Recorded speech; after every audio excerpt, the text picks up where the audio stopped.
Teremos agora mais uma palestra, Cuidando de si para cuidar do outro. O palestrante é graduado em Medicina pela Universidade Federal de Mato Grosso do Sul, residência médica em Psiquiatria, Secretaria Municipal de Saúde de Mauá, São Paulo. Ele é colaborador voluntário do Ambulatório de Pessoas Transsexualizador e do processo, Ambulatório de Processo Transsexualizador e Psiquiatria pela Universidade Federal de Mato Grosso do Sul. Então, convidamos para vir aqui proferir sua palestra o Dr. Iago Davanço Nogueira.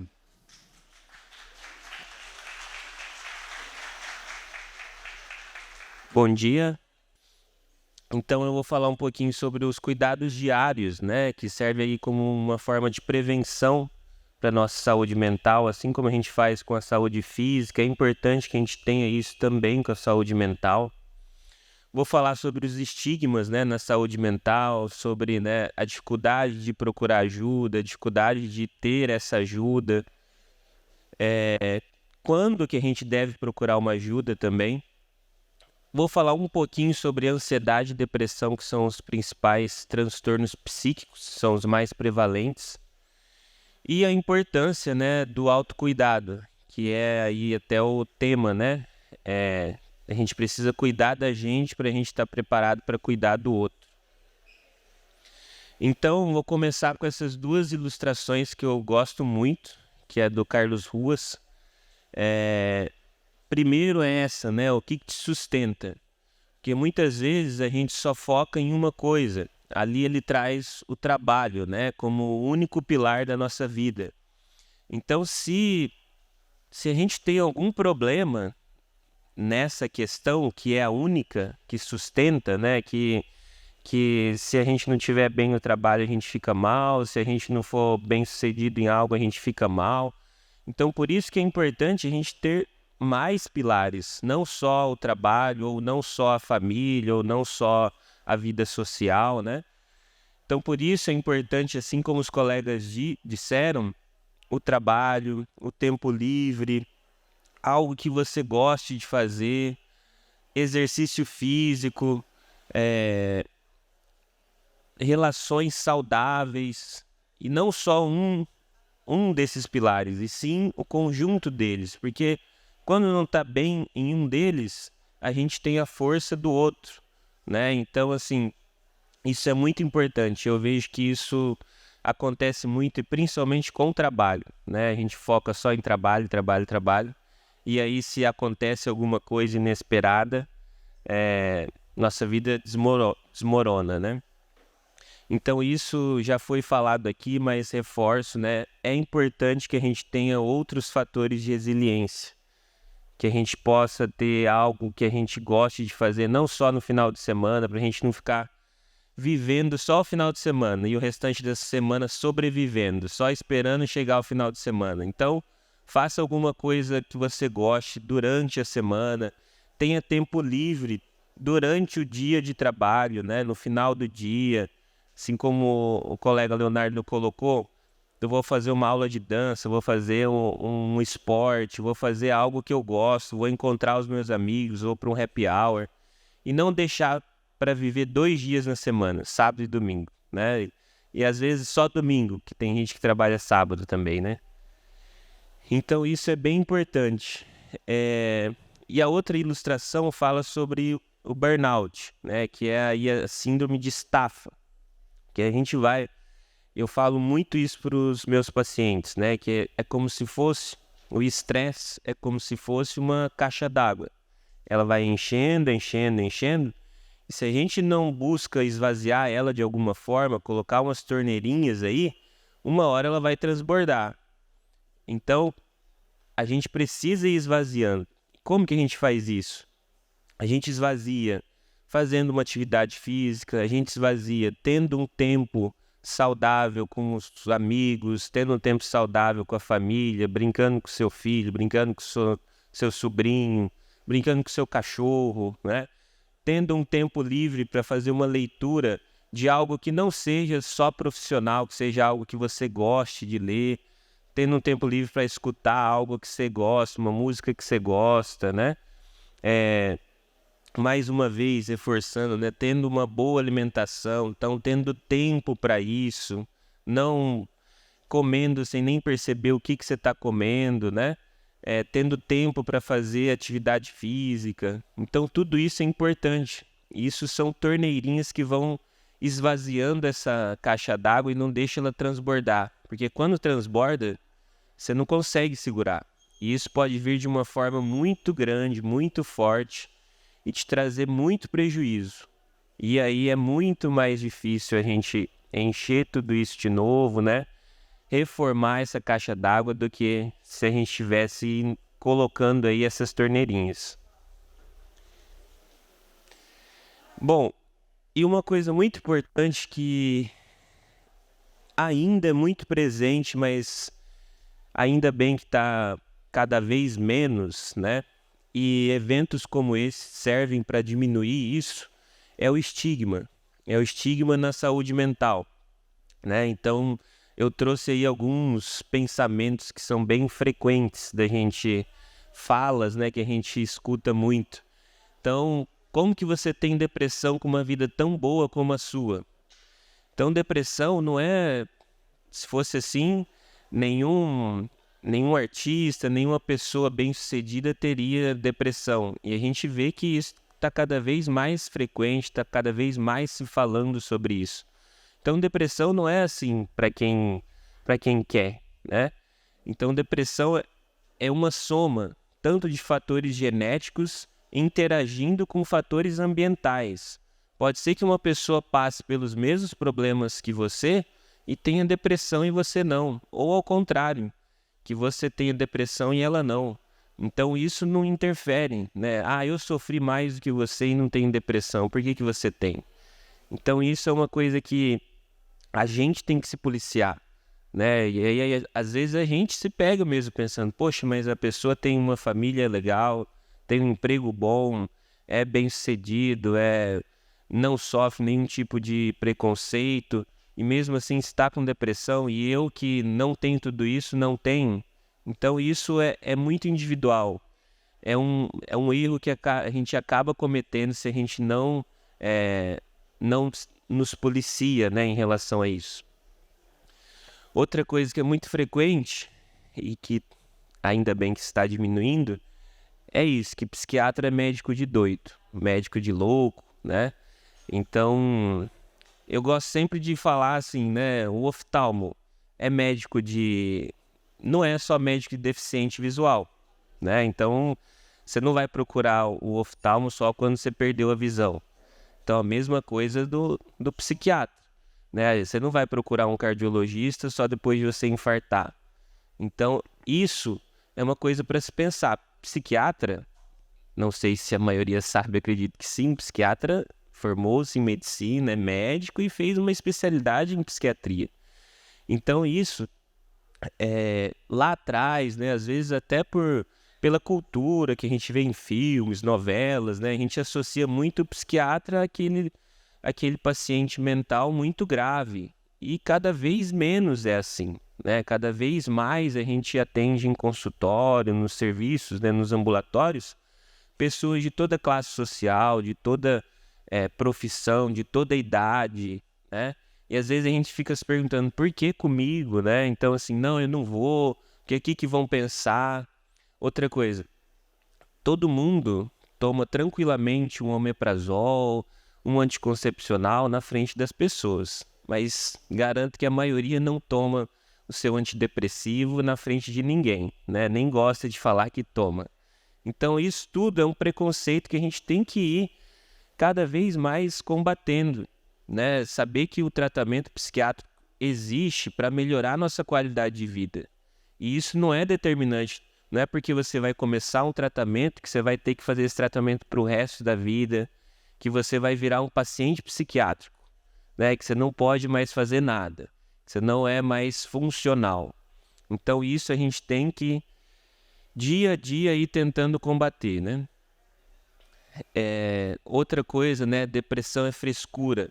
Isso também eu vejo que cada vez está menos, né, presente, mas ainda existe e a gente não pode fechar os olhos para isso. Então, toda vez que alguém falar isso, é importante que a gente mostre o contraponto, né? Porque se a gente deixa falando, isso vai reforçando, né? Então, é importante que a gente sirva aí de combate a esse preconceito, a esse estigma. Outra coisa é a questão da medicação, né? Não quero tomar esse remédio para o resto da vida, eu não sou louco. Muitas pessoas pensam que quando vai começar um tratamento, vai ser para o resto da vida. E não, a maioria dos tratamentos tem uma programação, né? A gente chegar na remissão, fazer a manutenção e depois ir suspendendo. Não quer dizer que você vai ter que tomar para o resto da vida, que isso vai te viciar, que isso vai te trazer problemas futuros, que você cada vez mais vai ter que aumentar a dosagem. Não é assim. Hoje em dia a medicação evoluiu muito, né? Então a gente busca uma qualidade de vida sem muitos efeitos colaterais. É melhorar os sintomas sem trazer prejuízo, porque não adianta melhorar uma coisa para piorar outra, né? E aí até falando um pouco psicólogo, né? Ir a um psicólogo é a mesma coisa que conversar com um amigo. Então eu prefiro conversar com um amigo. E não é assim, né? O psicólogo ele trata através do diálogo, mas não é através do diálogo conversando, jogando conversa fora, né? Assim como o psicólogo Leonardo trouxe, existem diferentes linhas, né? Diferentes abordagens. O psicólogo não é alguém que conhece, né? Que está ali, pode ser que você não sinta vontade de falar alguma coisa porque vai sentir-se julgado. Então tem essa segurança, né? Tem esse conforto no ambiente da terapia. Então é saber que isso também não é real, né? O psicólogo estuda 5 anos, né? Pelo menos, porque tem ainda as formações. Então não dá para falar que ele só está ali conversando com você, né? A terapia é através do diálogo, mas não é só uma conversa, um bate-papo. E outra coisa é isso, né? Eu sou incompetente, não devo ficar incomodando as pessoas. Isso muitas vezes, quando a gente está com algum transtorno psiquiátrico, a gente vê tudo como se fosse num filtro, né? Um filtro de pessimismo, um filtro de culpa, um filtro de que não vai dar certo, de que você é uma pessoa ruim. Então, e aí a gente não quer, não, se eu falar com um amigo, ou se eu for procurar, eu vou estar incomodando, eu vou atrapalhar a vida do outro, né? Então, eu vi agora com o Setembro Amarelo, tem muitas campanhas aí, vídeos, né, pela internet, e eu vi a de um lutador de MMA, que o colega dele se suicidou, né? E ele fala assim, né? Eu preferiria muito mais que ele chorasse no meu ombro do que eu chorar no velório dele na semana que vem, né? Então isso, às vezes a gente acha que está incomodando e não, às vezes é a pessoa que você busca ajuda, né? Ela pode te orientar. Eu acho que você poderia, eu conheço aqui um psicólogo, conheço um profissional para te ajudar, né? Ou vamos fazer mais coisas, vamos sair, vamos fazer uma atividade física, vamos viajar, né? Então isso é muito melhor. Isso não vai estar incomodando. A pessoa pode até se sentir privilegiada de estar dividindo algo com você, podendo te ajudar, né? Então, saber isso, que não é incômodo, né? E aí eu trouxe também uma dúvida que muitos têm, né? Quando procurar um psiquiatra, isso se estende até psicólogo também, né? Quando procurar uma ajuda profissional. Psiquiatra não é um médico que você tem que fazer check-up, né? Às vezes a gente vai no cardiologista para ver se está tudo bem, né? Psiquiatra não é assim, nem todo mundo vai precisar passar num psiquiatra. Mas isso não quer dizer que você tem que eliminar, né? Então você tem que ter essa possibilidade, saber que existe esse profissional que pode te ajudar. Então quando que a gente tem que pensar se é o caso de a gente passar com um psiquiatra ou não? Quando a gente tem algum sintoma psíquico, algum sintoma mental que está afetando a nossa funcionalidade. Por exemplo, né? Então, assim, funcionalidade pode ser tanto profissional, né, laboral, pode ser funcionalidade social, funcionalidade acadêmica, né? Então, por exemplo, eu estou tão irritado que eu não consigo, que eu brigo muito com a minha esposa, que eu brigo muito com a minha namorada, que eu brigo muito com os meus filhos. Então, isso está me trazendo prejuízos na parte familiar, na parte social.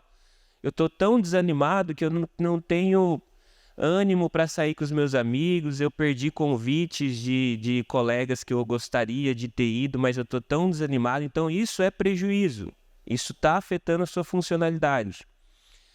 Eu estou tão triste, tão assim, com falta de concentração que eu não consigo exercer minha função laboral bem, igual eu exercia antes. Isso também é uma forma de prejuízo. Então, quando você começar a identificar que você está tendo prejuízo, tanto na qualidade, né, como não conseguindo mesmo, aí é a hora de você procurar uma ajuda profissional. Então, isso é importante, né, porque às vezes a gente só relaciona funcionalidade com trabalho, e não é, né? A funcionalidade ela está também nas outras áreas da nossa vida. Outra coisa é que isso está cada vez mais frequente, assim, pelo menos na minha prática eu vejo muito isso. Sintomas físicos, né? Chegam muitos pacientes, estou com uma dor no corpo, já passei com ortopedista, já passei com reumato, nada foi encontrado, e aí me indicaram para o psiquiatra. Então isso acontece muito, né? Sintomas físicos que são descartados de outras, já fez vários exames, investigações e nada foi encontrado. Então isso são os que a gente chama de sintomas somáticos, né? São sintomas que a gente sente fisicamente, mas não é de uma origem orgânica, não é do coração, não é do músculo, e sim da ansiedade ou da própria depressão, de alguma origem psíquica. Então isso também é importante. E aí até isso, né? Às vezes é uma dúvida. Eu devo procurar um psiquiatra ou um psicólogo? Muitas vezes a gente vai precisar dos dois, né? E é até o ideal. Porque o psiquiatra ele fica mais com a parte medicamentosa, né? Quando é um quadro mais de moderado a grave, que tá trazendo muita alteração na funcionalidade, né? E o psicólogo, às vezes, já é um quadro assim, você está vendo que não está muito legal, mas ainda não está afetando, então você já procura. E o psicólogo, sim, você não precisa estar ruim para procurar um psicólogo. O psicólogo é uma forma de, assim como aqueles cuidados diários, a terapia entra ali, né? A terapia é um autoconhecimento, você saber lidar com suas emoções, você saber por que age dessa forma, por que pensa dessa forma, o que está te incomodando que dá para você mudar, e você está mais consciente de si, né? Então, e muitas vezes o próprio psiquiatra fala, não acho que seja momento da gente começar uma medicação, só a terapia, só mudança de hábitos, isso pode te ajudar, ou ao contrário, às vezes o psicólogo também identifica, só a terapia não vai ser o suficiente, vamos fazer um tratamento conjunto, terapia e psiquiatria, né? Então, assim, o importante é procurar ajuda, é não ficar esperando, né? Voltando lá na caixa d'água, essa caixa d'água estourar para aí sim procurar ajuda, porque aí o estrago vai ser muito maior. E aí aqui eu vou trazer bem por cima, assim, um pouquinho sobre ansiedade e depressão, porque são os transtornos psíquicos mais prevalentes, né? E eu acho que é importante falar um pouquinho desses dois transtornos. Então, assim, uma coisa importante é a gente diferenciar a ansiedade patológica de uma ansiedade fisiológica, né? A ansiedade é um estado de luta ou fuga. Então, por exemplo, quando a gente vai começar num primeiro trabalho, né, num trabalho novo, a gente vai ficar mais ansioso. Quando a gente vai passar por alguma coisa muito importante, um casamento, uma viagem, isso vai deixar a gente mais ansioso, mas isso é até bom, né, porque a gente vai estar mais alerta para não perder a hora, a gente vai estar mais alerta para prestar atenção em tudo. O problema é quando esse nível, né, de alerta, de atenção, né, de tensão, se intensifica muito, que aí chega uma crise de ansiedade, né? ou quando esse nível de alerta acontece a todo tempo. Então você está no seu dia a dia normal, sem alterações, sem novidades, e você está naquele nível de alerta, né? Se assusta muito facilmente, está sempre assim, esperando acontecer alguma coisa, está inquieto, né? Então, essa é a diferença da ansiedade que a gente precisa tratar, que aí é o transtorno, né? Que está te trazendo prejuízo, para a ansiedade fisiológica, que é até boa, né? Para o nosso corpo, porque ela ativa o nosso corpo, ela prepara o nosso corpo para luta ou fuga, né? Igual qualquer animal. Então, essa é a diferença. E isso, muitas vezes a gente confunde. Muitas vezes tem até pacientes que estão fazendo o tratamento, mas eu estou fazendo, estava melhor, fiquei bem, mas aí eu ia passar numa viagem e eu comecei a ficar mais ansioso. Eu demorei um pouquinho mais para dormir, fiquei pensando muito sobre isso. E ok, isso é normal, isso acontece com todo mundo. Não é porque está fazendo um tratamento para ansiedade que você não vai ter uma ansiedade. Porque senão a gente vira robozinho, né? Não fica só apático, nem para cima nem para baixo. Então a gente vai ficar triste se acontece alguma coisa triste, né? A gente vai ficar mais ansioso, mais animado se tá para acontecer alguma coisa que a gente está esperando mais, né? Então é importante a gente ficar atento a isso, né? A diferenciar a ansiedade que precisa ser tratada, que tem tratamento, que tem como a gente buscar ajuda, de uma ansiedade basal, normal. Pode passar. E aqui eu trouxe alguns dados, né, epidemiológicos. Então, os transtornos de ansiedade são os transtornos psiquiátricos mais prevalentes na sociedade.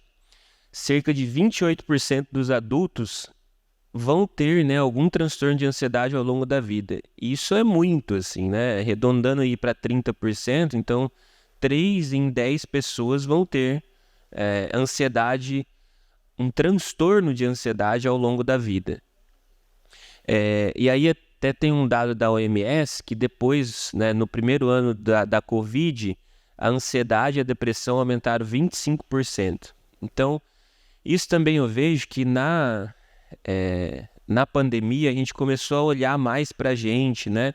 Desligou um pouco o automático e começou a ver, peraí, isso aqui não está certo, isso aqui está me trazendo prejuízo, isso aqui eu poderia melhorar, né? Isso também é importante. E outro dado importante, né? Ao mesmo tempo que são os transtornos mais prevalentes, também são os transtornos que possuem as menores taxas de tratamento profissional aos demais transtornos mentais. Então é aquilo que eu falei, né? Não, isso aqui é normal. Eu sempre fui assim, eu sempre fui muito preocupado. Eu sempre tive dificuldade para dormir por ficar pensando muito em todos os afazeres que eu tenho no dia seguinte. E não, né? Se você começa a ver que isso está te trazendo prejuízo, seja, por exemplo, no sono, né? Se você não consegue dormir bem, você não vai conseguir ter uma energia adequada no dia seguinte. Você não vai estar tendo um sono tão reparador, né, para o dia seguinte você fazer o que tem que fazer. Então isso é importante da gente diferenciar. E aí eu trouxe aqui alguns sintomas, né? Essa preocupação que eu acabei de citar, essa preocupação constante e excessiva. É diferente de uma pessoa, às vezes é da nossa própria personalidade. A gente é uma pessoa mais preocupada, a gente quer que tudo dê certo, a gente fica pensando nisso. Mas quando você vê que isso começa a te trazer prejuízos, como por exemplo, eu bati o carro porque eu estava pensando em alguma coisa que eu ia fazer no dia seguinte, né? Eu perdi tantas horas porque eu estava pensando tanto nisso que eu fiquei só pensando nisso. Então essa preocupação, é preciso ver quando ela passou ali do normal, né? Outra coisa é essa inquietação. Como eu falei, é como se fosse um alerta constante. Então a pessoa começa a ficar inquieta, não consegue ficar parada, né, curtindo algo mais relaxante. Tem a sensação de nervos à flor da pele, qualquer coisa ela se espanta. Ela está sempre assim preparada, né, para que algo vai acontecer. Cansaço, porque essa tensão vai gerando um cansaço. Ninguém consegue ficar, né, alerta 24 horas. Dificuldade de se manter concentrado, porque uma pessoa ansiosa, ela não tem muita dificuldade de focar em uma coisa só. Ela está sempre pensando na próxima. Então ela está fazendo aqui e já está pensando na outra. Então ela nem termina essa e já passa para outra. Então eu recebo muitos pacientes que acham que tem déficit de atenção, né? Eu não consigo prestar atenção em nada. E a gente vai ver é ansiedade. Porque a pessoa é tão ansiosa que antes de terminar, ela já pensa na outra, ela já sai daquilo que ela não terminou ainda para começar a próxima, ou faz duas ao mesmo tempo e ninguém consegue ter atenção plena em duas coisas ao mesmo tempo, e aí começa a ter erros, né? Erros de desatenção, né? Comer bola, como a gente diz. Irritabilidade, isso é muito comum também, a gente se irritar mais facilmente, porque a gente quer as coisas, né? Pô, como que não viu que era assim? Então começa a ficar mais irritado. Essa tensão vai dando também uma tensão muscular, a dificuldade do sono, que eu já disse, né? E aí sintomas físicos. Mais uma vez, né? Muitas vezes chega pacientes com dor de cabeça que não melhoram, né? Que investigam com neuro e não tem nada orgânico que justifique, né? Sintomas muito comuns também são diarreia, vômito, né?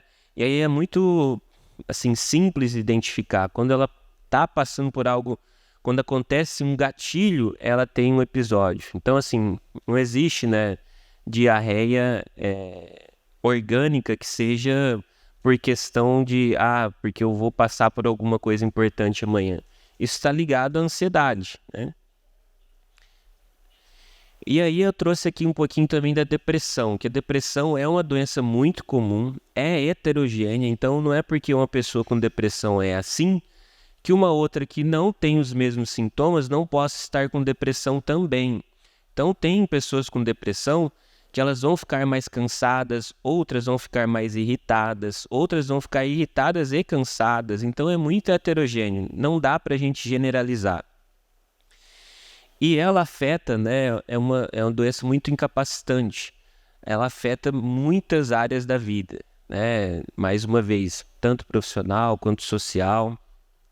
E como eu disse, né, lá no começo da minha fala, que depressão não é assim, eu passei por algo triste, então eu entrei em depressão. Não é só por isso. Às vezes um mesmo grupo de pessoas pode passar pelo mesmo problema e uma pessoa ter depressão e a outra não, porque não é só ligado aos fatores ambientais, é a soma dos fatores genéticos, né, de cada pessoa, junto com os fatores ambientais. E os fatores ambientais, eles podem ser também de proteção. Então, se a gente tem um apoio social, um apoio familiar, um emprego, né, estável, um emprego que a gente se dê bem, que a gente goste, né, isso tudo é fator de proteção. Assim como pode ser fator de piora, né, de aumento de risco. E o impacto da depressão ela pode ser tão grande ou até maior do que doenças orgânicas crônicas, né, como diabetes, pressão alta. Então, isso é uma coisa que não dá para a gente fechar os olhos. A gente precisa tratar a depressão não como frescura, e sim como algo que é tratável, que a gente tem que buscar ajuda, a gente tem que tentar resolver.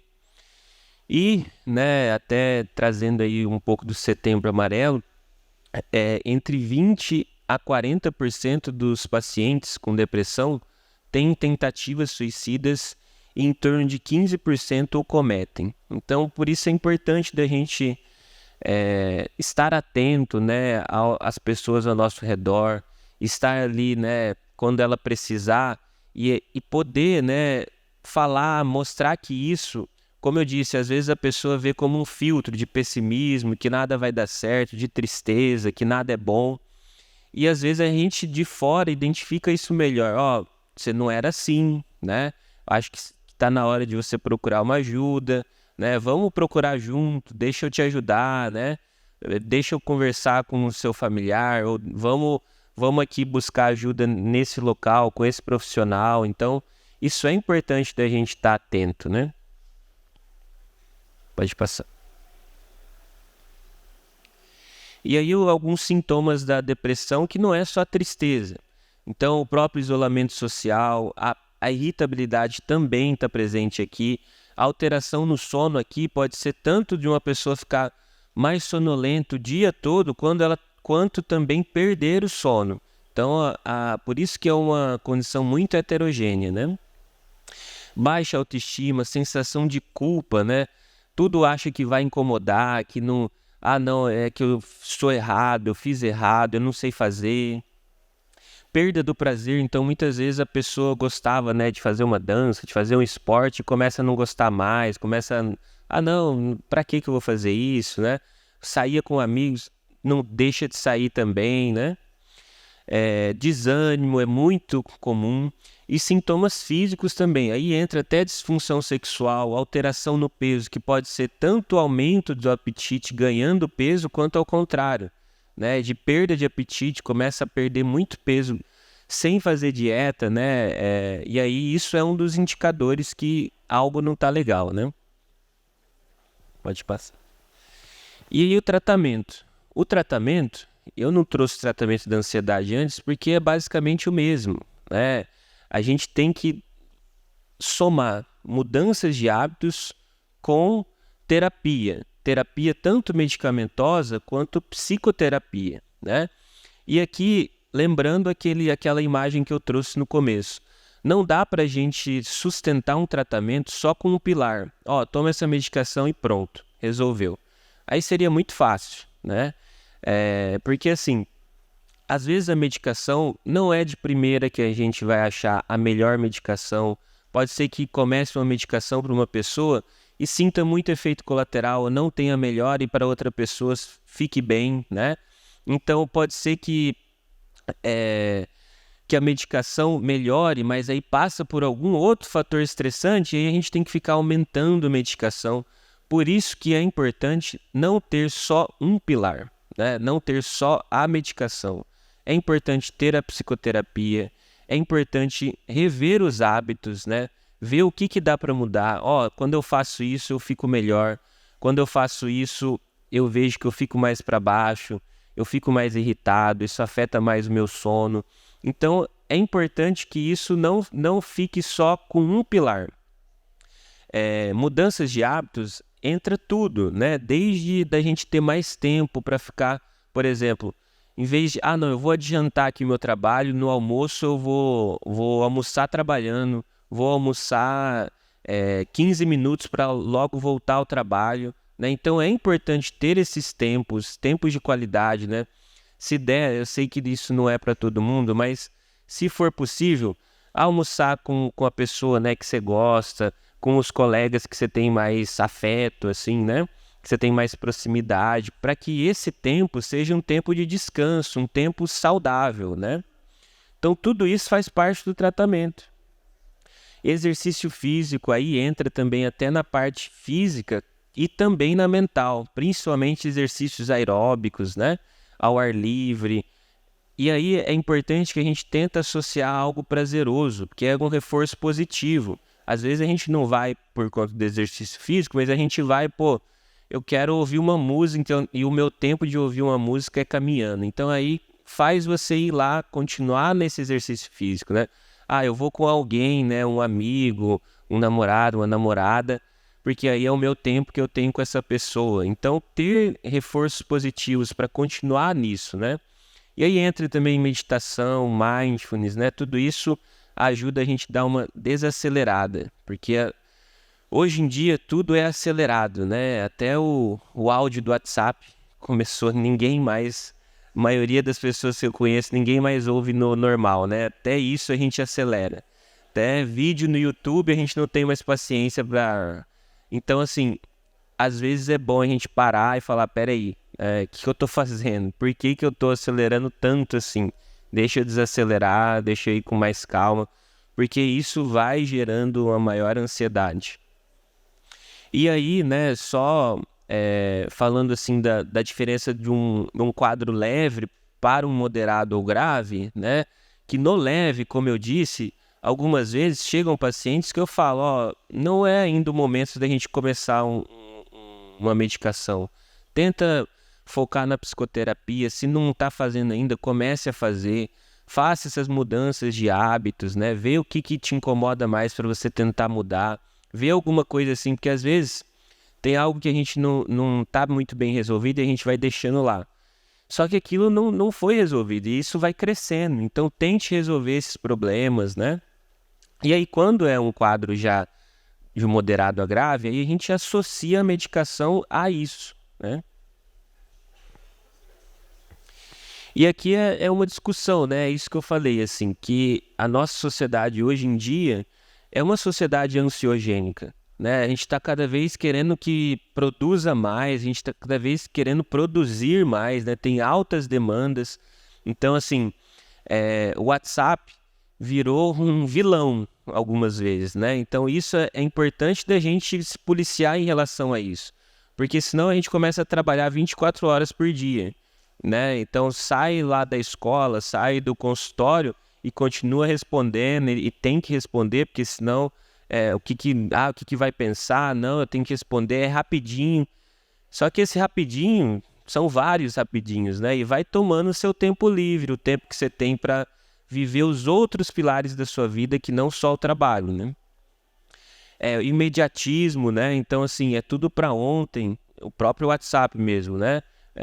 Antes a gente ligava para a pessoa, né, no telefone, se ela estava longe do telefone, ela não escutava, e depois a gente tentava de novo. E hoje não, hoje é o WhatsApp, já vê se ela recebeu ou não, já vê se ela leu ou não, então é tudo imediatismo, né? Rotinas hiper recheadas. Então, a gente está sempre querendo ganhar tempo. Então no meu almoço eu vou aproveitar para ir no banco, para resolver isso aqui, para adiantar o trabalho de amanhã.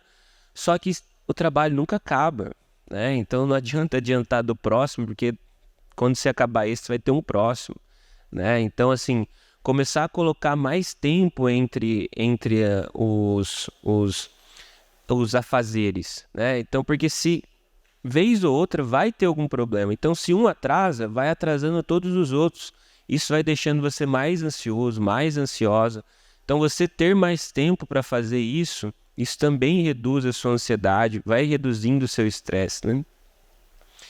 E aí, padrões também, né? Então, o milagre do amanhã, acorda às 6 horas que vai dar tudo certo. E não é assim, né? Tem gente que gosta de dormir um pouco mais tarde, para ela esse é o seu tempo saudável. E tem gente que não, que talvez acordando mais cedo, fazendo uma atividade física logo pela manhã, já se sinta melhor, mas não dá pra gente generalizar. Todo mundo faz isso que vai dar certo. Não, você precisa encontrar a sua receita, né? O seu jeito que você vê que dá melhor. Se eu fico mais com a minha família, isso me faz bem. Não, mas se eu fico muito, talvez também me traz algum prejuízo. Então, a fulana fala, não, faz desse jeito. Só que aí a outra fala, não, desse jeito não vai dar certo. Tem que fazer daquele ali. Então, a gente não pode ficar seguindo só o que os outros falam, né? A gente tem que achar o nosso jeito, o melhor funcionamento pra gente, né? E aqui, finalizando, né? Tudo isso que eu falei são jeitos da gente cuidar da gente. E aqui não sei se vocês lembram, né? No avião sempre falam, né? Quando cai a máscara de emergência, primeiro a gente tem que colocar na gente. Depois a gente coloca nas outras pessoas que não conseguiram. Porque se a gente não estiver bem, como que a gente vai ajudar o outro? Né? Então, muitas vezes eu ainda não tenho filho, mas eu penso que quem tem filho, eu acho que é até instantâneo, assim, né? Já coloca no filho, mas como que você vai ajudar ele se você não estiver bem, né? Então, isso é importante, né? E aqui eu trouxe, assim, clientes aqui eu coloco como alunos, como pacientes, né? Como próprio clientes mesmo, né? Trabalho, né? Então, a gente precisa estar bem para fornecer um bom trabalho, né? Então, quando a gente está mais irritado, quando a gente está mais animado, a gente não vai conseguir funcionar tão bem como quando a gente não estava mal, né? Então, a gente precisa estar bem para a gente até fornecer um trabalho melhor, fornecer uma ajuda mais efetiva, ter uma escuta melhor, porque às vezes a gente está irritado e fala, tá bom, né? E aí a gente estando bem, a gente tem uma visão melhor, a gente vai com mais calma, a gente até passa essa calma para outra pessoa, né? Então é preciso estar bem para conseguir ajudar o outro. E se a gente não para pensar na gente, no nosso tempo de qualidade, na nossa saúde mental, na nossa saúde física, fica só pensando no outro, só no trabalho, só no familiar, só nos filhos, a gente não vai ficar bem. Isso não é, né, é simples. Se a gente cuidar só do outro, quem que vai cuidar da gente? Então a gente primeiro precisa cuidar da gente. Isso não é egoísmo. A gente precisa cuidar da gente para poder ajudar o outro, né? Então isso acontece tanto no trabalho quanto no familiar também, né? Ah, não, eu tenho muito que ajudar, eu tenho que ir lá, eu sair do trabalho e já ajudar minha irmã, meu pai. Não, calma lá, você tá legal para isso, né? Você descansou, você deixou de fazer alguma coisa que é prioridade para você. E isso é outra questão, né? Muitas vezes a gente coloca as nossas prioridades atrás da prioridade dos outros, né? E aí isso nem é prioridade, né? Então é preciso que a gente trate o nosso tempo livre, o nosso exercício físico, a nossa alimentação adequada como uma prioridade. Igual a gente coloca lá que a gente tem que chegar no trabalho tal horário, a gente tem que ter um horário para fazer essas coisas que são importantes para a nossa saúde mental e física. Então é só reforçar essa questão, né? Que a gente precisa estar bem, a gente precisa cuidar da gente para poder ajudar o outro. E é isso. Obrigado.